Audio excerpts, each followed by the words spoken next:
Thank you so much. Conclave में हम पहले सेशन की तरफ बढ़ते हैं और सबसे पहले इस मंच से इस कॉन्क्लेव के पहले सेशन की हम शुरुआत करते हैं, जिसके लिए मैं अब मेरे सहयोगी जयप्रकाश को मंच पर बुलाना चाहूँगी। इसके साथ ही brigadier and station master Shabrulla Hasan ji जो हमारे बीच में मौजूद हैं, मैं उनको आमंत्रित करना चाहूँगी इस पहले सेशन के लिए। Please come on stage. जोरदार तालियों से स्वागत हो जाए, क्योंकि आज इस मंच से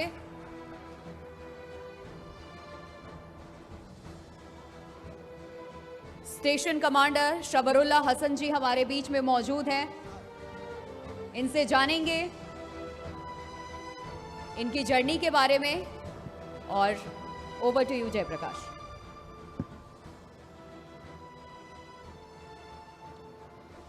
थैंक यू प्रिया। नमस्ते कानपुर। जयपुरिया वालों कैसे हो आप? अरे जोश आ ही नहीं है यार जयपुरिया वालों में। जोश तो जोरदार तालियां बजाइए ना फिर। देखिए आप किताबी ज्ञान तो बहुत लेते हैं, लेकिन प्रैक्टिकल ज्ञान आज आपको इस मंच से मिलेगा। और ये हमारा वादा है जी वालों का, आप कुछ सीख कर जाएंगे, क्योंकि यहाँ बिजनेस के धुरंधर होंगे, यहाँ जिन्होंने अपने अपने क्षेत्र में अलग मुकाम बनाया है वो सभी लोग होंगे, और आपके जो सवाल जवाब उनसे सीधे होंगे। और देखिए शेखर सुमन जी जो बहुत मशहूर अभिनेता हैं वो आपके बीच है, वो आपको बताएंगे अगर आपको एक्टर बनना है तो कैसे बनना है। क्यों सर, बताएंगे ना? और देखिए शेखर सुमन जी जब हम छोटे छोटे होते थे तो ब्लैक एंड व्हाइट टीवी पर देखा करते थे, तो आज वो साक्षात हमारे सामने है, आपके सामने है, तो आपके अनुभव, उनके अनुभव, बहुत सारी बातें होंगी हमारे साथ। लेकिन हमारे साथ देखिए ब्रिगेडियर साहब हैं, brigadier Sabur Al Hasan, brigadier and station commander. देखिए ये सरहद की सुरक्षा करते हैं और तभी हम सुरक्षित रहते हैं। सर बहुत बहुत धन्यवाद आपका, आपने टाइम निकाला सर। चर्चा की शुरुआत आपसे करते हैं। और देखिए जो तमाम बच्चे हमारे साथ हैं इस हॉल के अंदर, अगर सेना से जुड़े आपके कोई सवाल हो, आपको भी ब्रिगेडियर बनना है, आपको भी अगर सेना में जाना है, तो ज़रूर उनसे सीधे सवाल पूछ सकते हैं।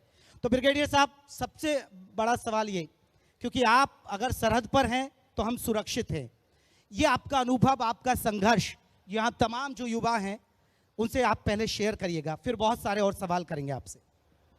ओके, जय हिंद and good morning to everybody present here. जो भी लोग यहाँ पर हैं, खास करके हमारे स्टूडेंट्स जो कि हमारे देश का भविष्य हैं, उनसे सबसे पहले मैं ये कहना चाहूँगा कि जो देश की सुरक्षा की जिम्मेदारी है वो हम सबकी एक कलेक्टिव साझा जिम्मेदारी है। जो हमारे आम नागरिक हैं, जो हमारे स्कूल के बच्चे हैं, सबकी जिम्मेदारी है, क्योंकि आप देख रहे हैं सिक्योरिटी सिचुएशन जैसी है, हम सबको सचेत रहना है, सजग रहना है। और ख़ास करके इंडियन आर्मी की तरफ से और आर्म फोर्सेस की तरफ से हम ये एश्योर करना चाहेंगे कि the country is in safe hand. और हमारा पूरा रुझान ये रहता है, तैयारी ये रहती है कि देश को हर बाहरी खतरे से और अंदरूनी खतरे से हमेशा बचाया जाए, जिसके लिए हम लगातार ट्रेनिंग करते रहते हैं। And I will invite all the young minds here, the young students here, to join the Indian Army. It's a very good place to serve. And the conclave जैसा बोल रहा है कि एक leadership के बारे में conclave है, तो I am sure and I'm proud to say कि you will not find better leaders than they have been in the Indian Army. I am sure आप लोगों ने सैम मानेकशॉ की पिक्चर देखी होगी, तो you will learn from that. शबरुल जी एक बहुत बड़ा सवाल है, क्योंकि आज के युवा हैं, बहुत सारे यूथ हैं और यूथ पर हम चर्चा करेंगे। एक अग्निवीर योजना आई जो सवालों के घेरे में है, क्या आप मानते हैं एक ब्रिगेडियर के तौर पर कि ये योजना यूथ का भविष्य संवारेगी, या एक बहुत चैलेंज है इस योजना के अंदर? Sir I will not like to comment on that, इस पर मैं कमेंट नहीं करना चाहूँगा। जो गवर्नमेंट की पॉलिसीज़ हैं वो काफ़ी सोची समझी पॉलिसीज़ होती हैं और उसके फिर काफ़ी रिसर्च होती है, तो उसको डिबेट करना आई थिंक। नहीं, मेरे सवाल ये है कि क्योंकि सरकार कहती है कि सेना हमारी और यंग हो जाएगी और उसका बहुत फायदा होगा, लेकिन लोग कहते हैं कि नहीं नहीं, इससे बहुत नुकसान होगा, क्योंकि हम बहुत ट्रेंड नहीं हो पाएंगे हमारे सैनिक। नहीं, ऐसा कुछ नहीं। यंग आर्मी है और जैसे गवर्नमेंट की पॉलिसीज़ हैं, आई टोल्ड यू, अच्छी पॉलिसीज़ हैं। जो यंग सोल्जर्स आ रहे हैं, जो अग्निवीर आ रहे हैं, बहुत अच्छे हैं, बहुत सक्षम है, और उनका जो देश के प्रति सेवा का भाव है वही उतना ही अच्छा है जितना किसी अन्य सैनिक का है। शबरुल जी आपने देश की सेवा का जिक्र किया, तो कैसे जागा ये बचपन से परिवार की बैकग्राउंड ऐसी रही या फिर एक मन था कि देश की सेवा करनी है? परिवार का जहाँ तक ताल्लुक है, मेरे दोनों पेरेंट्स प्रोफेसर रहे हैं यूनिवर्सिटी में, सो परिवार में कोई भी फौज में था नहीं ऐसे, बट ऐसा एक जज्बा बना दोस्तों का साथ मिलके कि नहीं आर्मी में ही जाना है। तो मास्टर्स की पढ़ाई करने के बाद लखनऊ यूनिवर्सिटी के बाद फिर हमने डिसाइड किया और मन था, and I am very proud, very happy, very content. तो अगला जन्म भी अगर होगा तो I again want to don the same olive green uniform. जी, तो देखिए, अगर किसी स्टूडेंट्स का कोई सवाल हो सेना से जुड़ा, ब्रिगेडियर साहब से आप पूछ सकते हैं और अपना हाथ खड़ा कर सकते हैं। आप माइक आप तक पहुंच जाएगा, क्योंकि सेना से जुड़ा आपके मन में कोई सवाल है, अगर आपको भी यहां तक पहुंचना है और यहां तक उन्होंने कितना संघर्ष किया ये जानना है, तो आप उनसे सीधा सवाल कर सकते हैं। आप हाथ खड़ा कर लीजिएगा, हमारे वहां पर आपको मंच पर पहुंचा देंगे, हम माइक पहुंचा देंगे। एक सबरुल हसन जी, एक सेना के लिए कहा जाता है कि पाकिस्तान हमारे लिए कितना खतरनाक है या चीन हमारे लिए बड़ा खतरा है? नहीं, अभी जैसे कि हमें एज अ आर्मी सेना की तरफ दोनों तरफ से तैयार रहना है, अंदरूनी खतरों से भी तैयार रहना है। तो जो हमारी ट्रेनिंग है वो दोनों तरफ के लिए है, बराबर है, किसी को कम या ज़्यादा हम अपनी प्रिपरेशन में नहीं आते हैं। जी, we are prepared for all eventualities. जो भी देश के लिए खतरा है हम उनके लिए तैयार हैं, ट्रेंड है, इक्विप्ड है। जी। शबरुल जी, क्योंकि सेना का बहुत सपना होता है, लोग बहुत मेहनत करते हैं, बहुत जगह बहुत मशक्क़त करनी पड़ती है।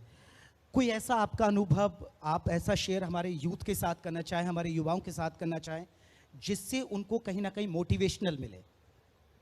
ये आप जैसे कि मैंने आपको बताया कि आर्मी एक वे ऑफ लाइफ है, ज़िंदगी जीने का तरीका है। तो हमें प्राउडली ये कहना चाहूँगा, जैसे अभी मैं शिशिर जयपुरिया जी से डिस्कस कर रहा था, कि हमारी नेक्स्ट जनरेशन को भी, हमारे बच्चों को भी इतने चैलेंजिंग एनवायरनमेंट मिलते हैं कि वो केंद्रीय विद्यालय से लेके डीपीएस तक स्कूल में पढ़ते हैं, स्टेशन चेंज होते रहते हैं, एक्सपीरियंस इतने अच्छे होते हैं, सोसाइटी को राइज फ्रॉम साउथ इंडिया से लेके कश्मीर तक पूरा इंडिया देखने का मौका मिलता है, भारत को समझने का मौका मिलता है। तो ये एक चैलेंज है जो बहुत अच्छा है आर्मी में, the experience which we gain out of serving in the Indian army. तो शुरुआत कैसे की जाए? जो नए स्टूडेंट है या ये सोचेंगे आगे बढ़ेंगे, तो शुरुआत कैसे करें वो लोग? जो एंट्री स्कीम्स हैं स्पेशली ऑफिसर्स के लिए वेरियस लेवल पे हैं। 10th के बाद आप प्रिपरेशन शुरू करके नेशनल डिफेंस एकेडमी ज्वाइन कर सकते हैं, जहां की गवर्नमेंट का बड़ा अच्छा इनिशिएटिव रहा आर्मी का। अभी girl students are also there in NDA. तो फर्स्ट स्टेप इज एनडीए। उसके बाद अगर आप ग्रेजुएशन करके ज्वाइन करना चाहते हैं तो आप Indian military academy, naval academy, air force academy join कर सकते हैं। उसके बाद जो हमारे टेक्निकल ग्रेजुएट्स हैं, जैसे कि इंजीनियर्स हैं, डॉक्टर्स हैं, उनके लिए भी लेटरल एंट्रीज हैं, जिसमें वो इंजीनियरिंग ब्रांच और मेडिकल ब्रांच को भी ज्वाइन कर सकते हैं। जी। सो एंट्री हर लेवल पर है। Whenever you want to join, you think you are fit, you are most welcome. सेना में आप देखिए, हमारी महिलाओं की भी भागीदारी बहुत बड़ी है।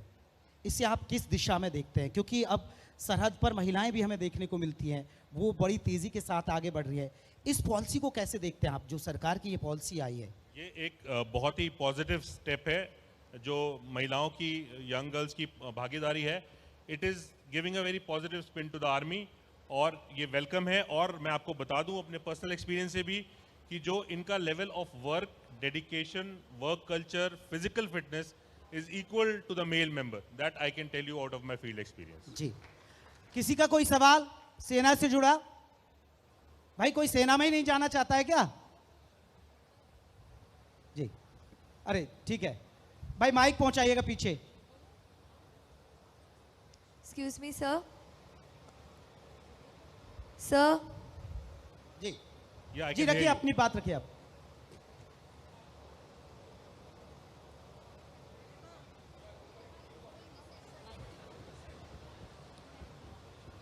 प्लीज प्लीज आप अपनी बात रखिए।